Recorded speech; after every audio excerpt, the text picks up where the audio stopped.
Now, a week, almost 2 weeks ago now, I had the honor of meeting with the Prime Minister in New York from Iraq.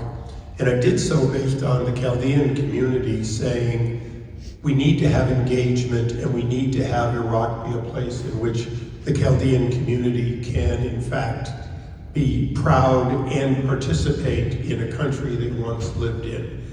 So as you're looking at what you want for the United States, but also what you want in engagement in the rest of that region, in Iran and Iraq, what are you seeing that you need to see and have the Trump administration do? And how would you contrast that, let's say, the 4 years under Trump, when Iran found itself on its heels, versus today? Well, thank you, Congressman. I just want to say I was a political prisoner in Iraq, and I know how freedom is important for a human being. I came to this country not for job opportunity. Actually, I was doing very well financially in Iraq. I came for my freedom. And I worked very hard to remove dictatorship of Saddam Hussein and help my people. But I think peace cannot come with romantic words. Peace comes with deterrence and peace. You cannot have peace without deterrence against malign actors in the Middle East. What I want to see Trump doing, exactly what he was doing in his past 4 years.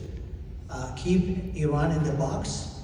And Congressman, we in the United States have lost something called political warfare.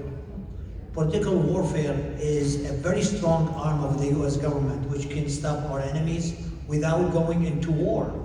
A successful political warfare will prevent wars. And that's why President Trump was successful. He used maximum pressure against Iran. He put all those terror groups under sanctions. He sanctions more than 20 of militia leaders in Iraq, which are terrorizing the Iraqi people, killed 800 young Iraqis in 2019 or 2019-20 revolution. And we need this to come back. The reason we have wars in the Middle East now, in fact, even the Abrahamic Accords is endangered now. There's a systematic effort by Iran and the malign actors in the Middle East, which I'd like to call them the Islamo-Nazis, which they have nothing to do with Islam, to undermine the Abraham Accords. Another 4 years of Kamala Harris, I can guarantee you, we may not see Abraham Accords anymore. And that's what, if we don't stop Iran, Congressman, until September of this year, according to the Washington Institute, there has been 192 attacks launched from Iraqi militias from Iraq against United Arab Emirates, Saudi Arabia, Jordan, Israel, and elsewhere. This is insane. So I also would like, as much as I know personally Prime Minister Soudani, he's a good man, but also the United States should hold him accountable for these attacks. When we help a country as Americans, we should hold them accountable. I was very impressed by President Trump holding the NATO accountable for what they do. I think the fight now is not between Democrats and Republicans. It's between common sense and lunacy. It's not even lunacy, it's normalization of lunacy. We pay Ukraine money to protect their borders, and we don't protect our own borders. Okay? We have women with prostate for competing in women's sports. We have a governor of a state put tampons in boys' bathrooms. So this is, I'll be very honest with you. If I wouldn't vote to a bad Republican candidate, I couldn't vote for Romney, to be honest with you, 2012. But President Trump proven to be an effective president for all Americans.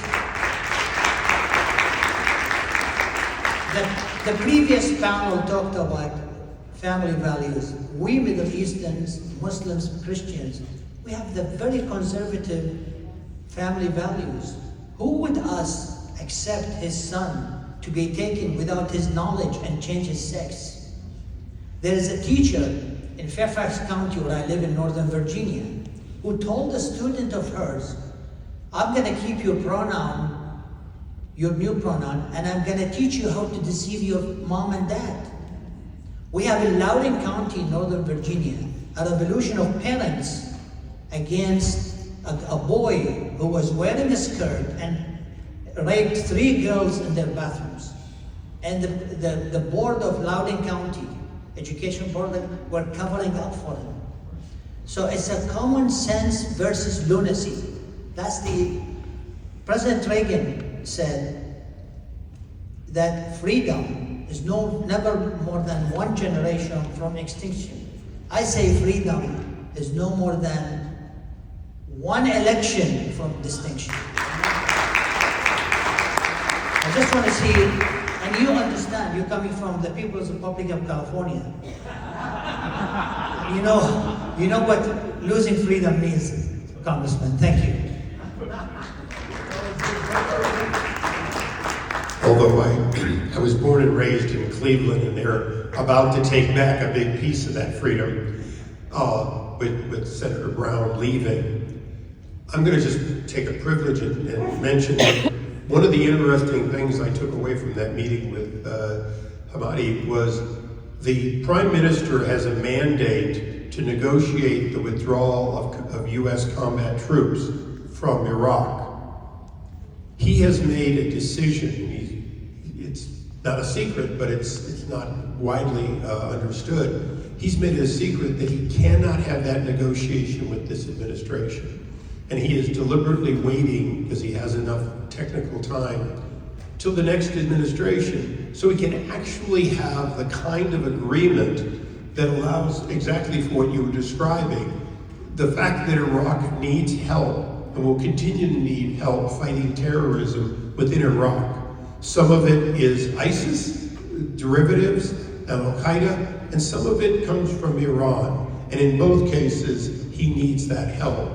And so even a country that far away knows that this election is critical.